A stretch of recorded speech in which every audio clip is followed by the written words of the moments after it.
Circuit reduction के और problem solve करते हैं। जैसे कि ये वाला प्रॉब्लम है, इसको मैंने यहाँ पे कॉपी किया तो मैं यहाँ पे इसको सॉल्व करूँगा। अगर आप देखें तो हमने RAB टर्मिनल से रेजिस्टेंस देखना है, तो हम ऑपोजिट साइड में जाएंगे। ऑपोजिट साइड में मुझे ये ब्रांच एक नज़र आ रही है। अगर आप इस ब्रांच पे गौर करें तो ये एक मैं हाईलाइटर से दिखाता हूँ कि ये जो रास्ता है, ये पाथ, इसमें करंट सेम है। तो इसका मतलब है कि 3K और 6K जो है वो सीरीज़ में, तो इन दोनों का जो कम्बिनेशन है ये बनता है 9K।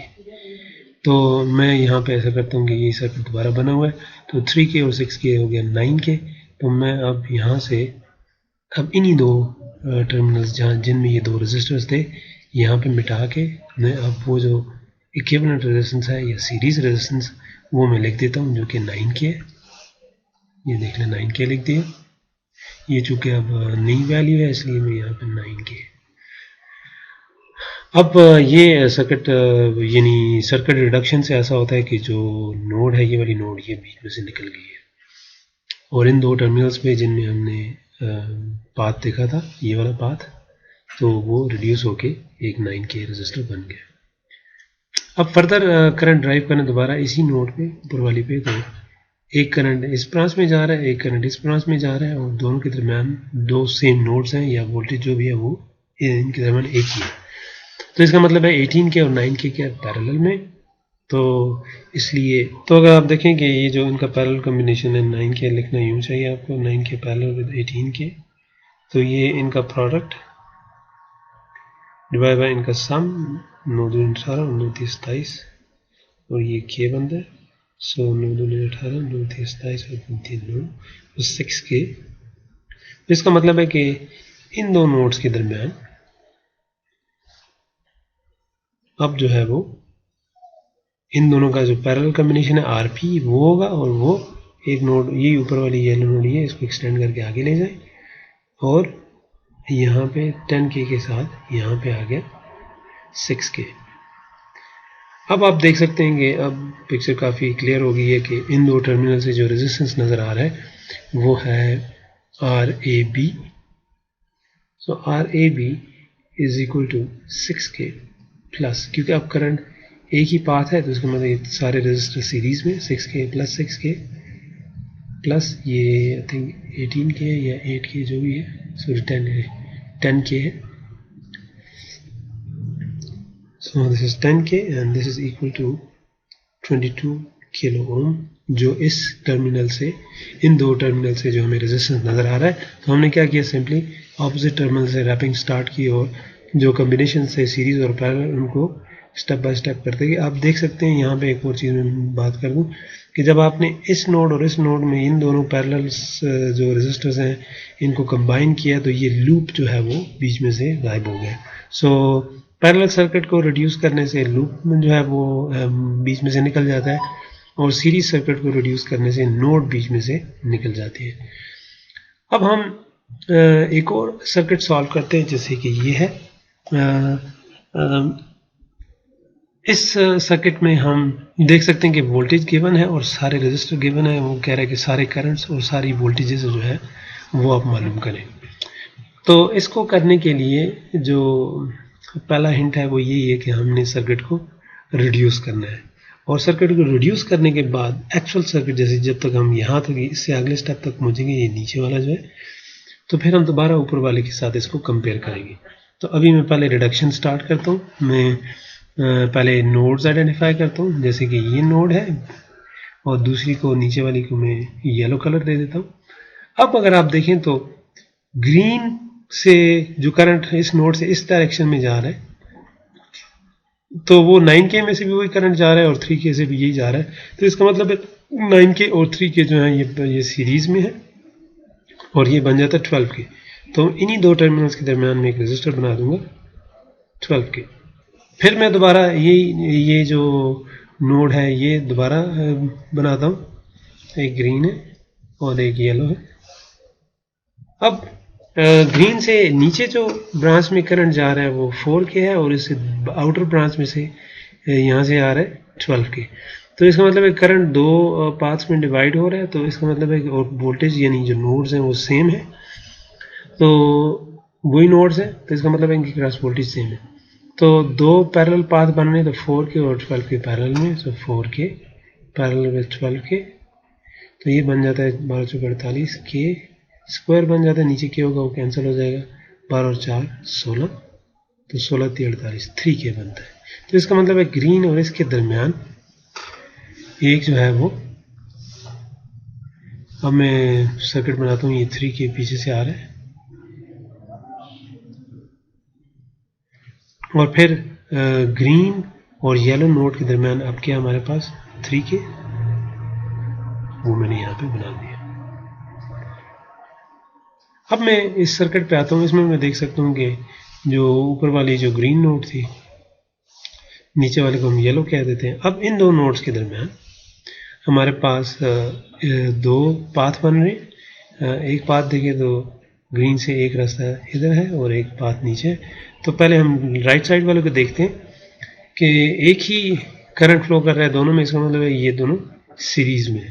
तो लिहाजा मैं इसको कंट्रोल C भी करता हूँ और सीरीज में अब मैं 3 और 3 6K लगा दें।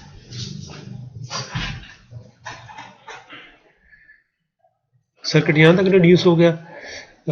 अब देख लें कि ऊपर एक नोड है और नीचे एक नोड है और इनके दरमियान दो रेजिस्टर्स हैं जिनमें करंट डिवाइड हो रहा है। इसका मतलब है दो डिफरेंट करंट दो डायरेक्शन में डिवाइड हो रहे, तो ये पैरेलल में। तो जब रेजिस्टर इक्वल हो तो आप 6K और 6K आप मालूम करेंगे, तो parallel with 6K would be equal to 3K। तो अब मैं ये कर सकता हूँ, इसको फर्दर रिड्यूस कर सकता हूँ, प्लस माइनस 12 वोल्ट्स, और ये जो करंट जा रहा था ये I1 था, और इन दोनों का पैरेलल कॉम्बिनेशन क्या है 3K, और ये जो है यहाँ तक सर्किट रिड्यूस हो गया, ये एक्चुअली 9K है। तो अब मैं 3K और 9K को दोबारा ऐड करके 12K बना सकता हूँ, तो मुझे पता चल जाएगा कि 12K ये है और 12 वोल्ट्स है, तो ओम्स लॉ एक ही रजिस्टर पे लगाऊंगा। या इवन उसको अगर फर्दर आगे ना लेके जाए तो यहीं पे आप कह दीजिए KVL in this in loop, इसको 1 कह दें,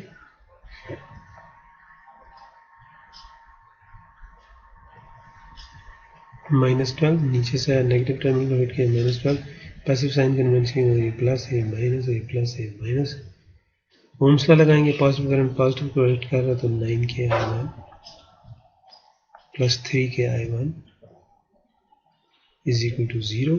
एक इक्वेशन है और एक अननोन है, तो I1 सॉल्व हो गया। I1 is equal to 12 over 9 3 12K, तो K ऊपर जाएगा milli, so it is 1 milli ampere. अब हम कंपैरिजन करना शुरू करेंगे इसका एक्चुअल सर्किट के साथ। 12 एम्पेयर में से जो करंट आ रहा है I1, यहाँ पर 12 में से I1 आ रहा है, तो I1 क्या है वहाँ मैंने मालूम कर लिया, दोनों सेम है, तो ये क्या है 1 मिली एम्पेयर।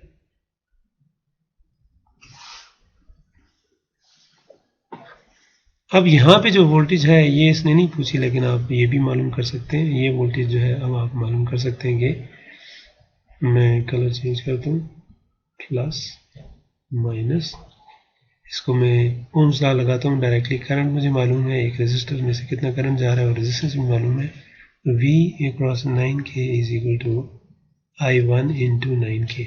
I1 जो है 1 मिली एम्पेयर है, 1 milli into 9 is actually 9 volts, तो ये आ गया 9 वोल्ट्स। तो ये हमें मालूम हो गया, और ये हमें एक्चुअली I1 जो था वो मेन क्रिटिकल पॉइंट था जो हमने मालूम करना था।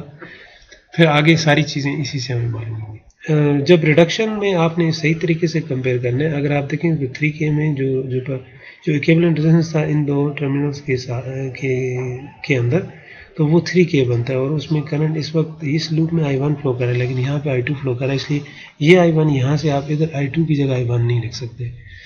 लेकिन जो चीज़ें आपको कोई उसमें कन्फ्यूजन नहीं है, जैसे कि I1 है, तो वो आप सेलेक्ट कर सकते हैं, क्योंकि ये करंट वोल्टेज सोर्स ही अंदर फ्लो करवा रही है। अब मैं यहाँ पे इस नोड को नाम भी दे देते हैं, ये A है, इसको कोई देख लें आप, ये नोड A पे वोल्टेज A है, इसी तरह इसका नाम B रखते हैं। तो अब इस नोड पे अगर आप देखें तो I1 आपको मालूम है, I2 और I3 मालूम नहीं, तो KCL लिखने का कोई फ़ायदा नहीं है। अब हम ये देखते हैं कि यहाँ पे हम KVL अप्लाई कर सकते हैं, क्योंकि ये लूप जो है, ये जो लूप है, मैं इसको कलर देता हूँ। ये जो लूप है, अगर इस लूप में मैं KVL लिखूं तो एक वोल्टेज 12 वोल्ट और ये 9K के क्रॉस वोल्टेज मालूम है, तो एक वोल्टेज नहीं मालूम, तो इसका मतलब एक इक्वेशन से काम चल जाएगा। तो मैं लिखता हूँ जी KVL इन, इसको मैं लूप, चूँकि ये लूप, इसको मैं क्या इसका नाम रख देता हूँ, इसको लूप 1 कह देता हूँ, इसको लूप 2 कह देता हूँ और इसको लूप 3 कह देता हूँ। लूप में यूज़ करूँगा KVL लगाने के लिए, और KCL लगाने के लिए नोड इस्तेमाल करते हैं। जनरल रूल ऑफ थंब यही है, KVL in loop 1।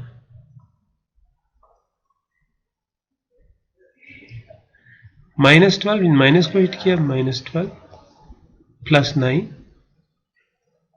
Plus VA, यानी यहाँ से है -12 plus 9 plus VA is equal to 0। एक इक्वेशन है, एक अननोन है, तो VA is equal to 3 volts. तो VA मालूम हो गया, ये कितना है, 3 वोल्ट्स है। तो अब यहाँ से मैं अब ये करंट मालूम कर सकता हूँ, क्योंकि वोल्टेज और करंट रेजिस्टेंस मालूम है, तो I2 मालूम हो जाएगा, this voltage by this resistance. So I2 is equal to 3 volts divided by 6K is equal to half milli ampere. तो इसका मतलब है I2 जो है वो हाफ मिली एम्पेयर है। अब मुझे इस नोड पे KCL लिखना चाहूँ तो लिख सकता हूँ, क्योंकि एक करंट ये मालूम है, दूसरा करंट ये मालूम है, एक अननोन करंट है, तो KCL एट नोड A लिखते हैं आप। तो ये तीन ही चीज़ें आप इसमें कर सकते हैं, KCL, KVL और ओम्स लॉ। तो जहाँ ओम्स लॉ आपको नज़र आ रहा है ओम्स लॉ लगाएं, जहाँ KCL नज़र आ रहा है, जैसे कि अभी हमें KCL नज़र आ रहा है कि ये एक इक्वेशन एक अननोन बन रही है, तो मैं यहाँ पे KCL लगाऊंगा। करंट एंटरिंग क्या है, नोड A पे I1 एक तरफ लिख दिया, is equal to leaving current, दूसरी तरफ I2 भी लीव हो रहा है, प्लस I3 भी लीव हो रहा है। Sum of current entering is equal to sum of current leaving. तो मैंने I3 मालूम करना है, I3 जो है वो is equal to I1 minus I2। I1 जो है 1 मिली एम्पेयर है और I2 हाफ मिली एम्पेयर है, जैसे ये नीचे देखें हाफ आ रहा है, तो this is equal to half milli ampere जो I3 है। So I3 is half milli ampere. अब यहाँ पे मैं इधर वोल्टेज मालूम कर सकता हूँ, ये जो प्लस है माइनस, तो वोल्टेज अक्रॉस 3 के आपको चाहिए जब आप ये प्रॉब्लम सॉल्व करें तो लूप 1 लिख के नीचे उसकी कैलकुलेशन नोड A पे, फिर इस तरह लूप 2 लिखे उसके नीचे उसकी कैलकुलेशन करें, लूप 3 लिखे उसके नीचे उसकी कैलकुलेशन करें। मैं इसलिए यहाँ पे इस तरह कर रहा हूँ कि आप लोगों को स्क्रीन में एक ही जगह चीज़ें नजर आएँ, तो इसलिए आपने इसको सिस्टमेटिकली करना है। लूप 1 पे अलग से KVL KCL लगाने हैं, लूप में एक्चुअली KVL लगाएंगे, नोड पे KCL लगाएंगे, तो आप साथ मेंशन करते हैं KVL, जैसे लूप 1 है, मैं देख सकता हूँ इसकी बात कर रहे हैं क्योंकि ये लूप 1 है। नोड A है तो मुझे नज़र आ रहा है कि आपने यहाँ पे लगाया होगा, I2 है नज़र आ रहा है मुझे I2 ये, और आपने ये ओम्स लॉ लगाया है। तो अब मैं आ जाता हूँ वोल्टेज अक्रॉस 3K, तो VAB भी कह सकते हैं इसको। अब बहरहाल anyhow voltage across 3K is equal to I into R, so I is half milli, R is 3 kilo ohm, so this is 1.5 volts। so ये यहाँ पे जो वोल्टेज है वो 1.5 है। अब दोबारा आप KVL लगा सकते हैं कि मैं कोई और कलर इस्तेमाल करता हूँ, ये वाला, कि ये वोल्टेज आपको मालूम है, ये वोल्टेज मालूम होगी है, तो इस लूप में ये तीसरी वोल्टेज जो है वो एक इक्वेशन एक अननोन से प्रॉब्लम आ जाएगा। तो मैं अब यहीं पे इस लूप 2 में लिखता हूँ, मैं लिखता हूँ KVL इन लूप 2। तो क्या लिखेंगे, मैं यहाँ से नीचे से माइनस टर्मिनल को हिट किया और वैल्यू क्या थी 3, वो लिख दी, और यहाँ पे प्लस टर्मिनल को हिट किया, वैल्यू क्या थी 1.5 लिख दी, फिर plus VB is equal to 0 और VB आ गया जी 3 उधर जाएगा, हाफ उधर यदि माइनस चला जाएगा तो 1.5 वोल्ट आ जाएगा। सो VB इज 1.5 वोल्ट, तो ये यहाँ पे मैं लिख सकता हूँ 1.5 वोल्ट। अब जो चीज़ यहाँ पे मुझे इस ब्रांच में रह गई, ओम्स लॉ लगा के मैं I4 मालूम कर सकता हूँ। I4 क्या है 1.5 डिवाइड बाय 4, तो मैं यहाँ से 1.5 divided by this voltage divide by 4 के बाय 4 हो जाएगा, ये आ जाता है 0.375। तो 0.375 में I4 इज इक्वल टू 0.375, तो ये मिली एम्पेयर ये आ गया। अब मुझे ये इस नोड बी पे मैं KCL लिख सकता हूँ। KCL and node B is, ये करंट एंटर हो रहा है, अगर ये लीव हो रहा है तो ये लीव हो रहा है, तो मैं KCL लिखूंगा तो क्या हो जाएगा जी I3 is equal to I4 plus I5, और I5 क्या हो जाएगा I3 माइनस I4, तो हाफ माइनस 0.5 माइनस 0.375, 0.5 माइनस 0.375, 0.125, तो ये जो I5 है ये 0.125 मिली हो। इसको ये अब इसके क्रॉस जो वोल्टेज है वो ये करंट इस रेजिस्टर में से मुझे पता है 0.125 है और इसका रेजिस्टेंस 9 के है। इन दोनों को मल्टीप्लाई करूंगा तो ये वोल्टेज मिल जाएगी। तो इसको किससे मल्टीप्लाई करना है 9 से, तो मल्टीप्लाई बाय 9 1.125, इसका मतलब यहाँ पे जो वोल्टेज है 1.125 है। यही करंट इस ब्रांच में से भी जा रहा है, इस ब्रांच में से भी, दोनों सीरीज में है ब्रांचेस, तो दोनों में से सेम करंट फ्लो कर रहा है। तो 0.125 into 3 is actually VC 0.375, so VC is 0.375। तो ऑब्वियसली I5 जो ऊपर जा रहा है 0.125, तो ये नीचे भी यही जा रहा है। तो ये आपको सिर्फ ये दिखाने के लिए कि जो करंट ब्रांच में तब्दील नहीं होगा। ऑब्वियसली I3 इधर से जा रहा था, तो यहाँ पे आपको ये बताने की कोशिश कर रहा है कि I3 अगर जा रहा है तो ये I3 यहाँ से वापस भी आएगा, और ये एक्चुअली हाफ मिली एम्पेयर भी होगा, ये आप वेरीफाई भी कर सकते हैं। इसी तरह I1 जो है वो इधर से जा रहा है और ये ऊपर जा रहा है, तो ऊपर जो है हाफ मिली है, तो इसका मतलब भी 1 मिली है, तो नीचे भी 1 मिली है। तो इस तरीके से आप ऑब्जर्व करके ये जो है इसको इस प्रॉब्लम को सॉल्व कर सकते हैं। तो यहाँ से हमने ये कंक्लूड किया कि इसमें जो पहला था तो वो हमने देख लिया कि इक्विवेलेंट रेजिस्टेंस था।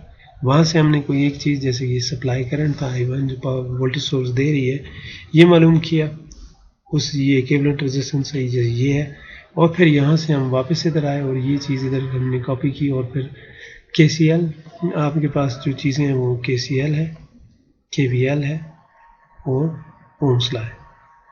तो इसका मतलब है कि इन तीन चीज़ों से, और साथ में सर्किट रिडक्शन टेक्निक है, तो आप कोई भी कॉम्प्लेक्स सर्किट या मल्टीपल लूप सर्किट जो है उसको सॉल्व कर सकते हैं। स्लाइड में हम यहाँ से स्टार्ट हुए। अच्छा, ये एक और ये जो चीज़ थी हमने क्लास में डिस्कस की थी, ये प्रॉब्लम सॉल्विंग स्ट्रेटजी पीछे हमने डिस्कस कर ली थी। ये इसमें मैं सरसरी से डिस्कस कर दूँ कि यहाँ पे जो ये कह रहा है कि यानी कम्बिनेशन को हम रिड्यूस तो कर सकते हैं, लेकिन एक्सपेंड करना थोड़ा सा मुश्किल होगा। इन्वर्स करना सीरीज पैरेलल का कैसे, यहाँ पे ये कह रहा है कि VR एक वोल्टेज है जो कि इस रजिस्टर की क्रॉस है, और वो कह रहा है वो VR जो है वो 0.6 वोल्ट 6 मिली वोल्ट है, जो कि 0.6 वोल्ट बनती है, और जो करंट जो वो कह रहे हैं R है वो 3 है। तो ये R गिवन है, ऊपर से करंट 3 एम्पेयर आ रहा है, इस ब्रांच में नहीं जा रहा है, इसका मतलब 3 एम्पेयर इधर आ रहा है, तो R हमने मालूम करना है। तो R बन जाता है जो वोल्टेज इसके क्रॉस है और जो करंट इसमें से जा रहा है, तो ये आ जाता है 0.2 ओम। यहाँ पे इसने ये कहा कि आपके पास सिर्फ 0.1 ओम का रेजिस्टर है, तो ये आसान है हमारे लिए कि इस R को मैं तो इस आर को दो रेजिस्टर्स बना दूं, जैसे सीरीज में बना दूं, तो ये 0.1 ओम और 0.1 ओम लगा दूं ये दोनों यहाँ पे। तो मैं जो रिक्वायरमेंट है इस क्वेश्चन की कि आपके पास सिर्फ ये अवेलेबल है रजिस्टर, तो आपने यही इसमें लगाने। तो यहाँ से मैं देख सकता हूँ कि एक आसान केस था, लेकिन जैसे कि सारे केसेस इस तरह के नहीं हो सकते कि फॉर एग्जांपल अब ये कह रहा है कि वी आर मस्ट भी, ये सर्किट है, कह रहा है V R must be 600 milli volt, ये जो वी आर है ये अब वोल्टेज वही रहेगी। अब कहते हैं जो करंट है वो 9 एम्पेयर है। तो अब अगर फर्ज करें ये 3 के बजाय 9 एम्पेयर करंट आ रहा हो इस रजिस्टर में, तो आप क्या करेंगे,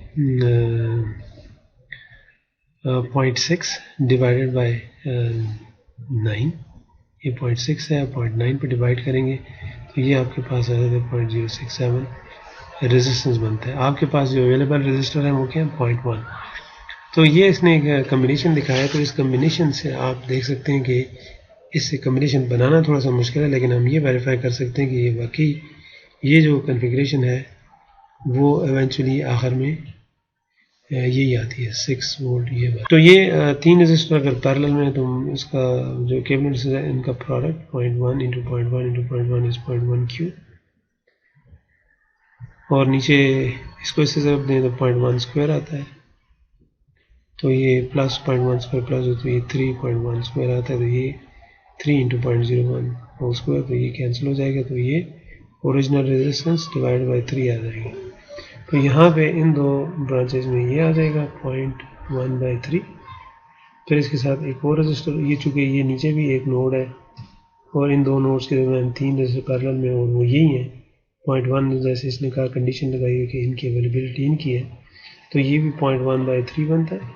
तो इन दोनों को ऐड करें तो 2 इंटू 0.1/3 जो कि 0.2/3 बनता है। तो 0.2/3 आर जो रिक्वायरमेंट थी तो वो यही बनती है। 0.6/9 इज एक्चुअली 3 2s are 6, 3 यही बनता है आर।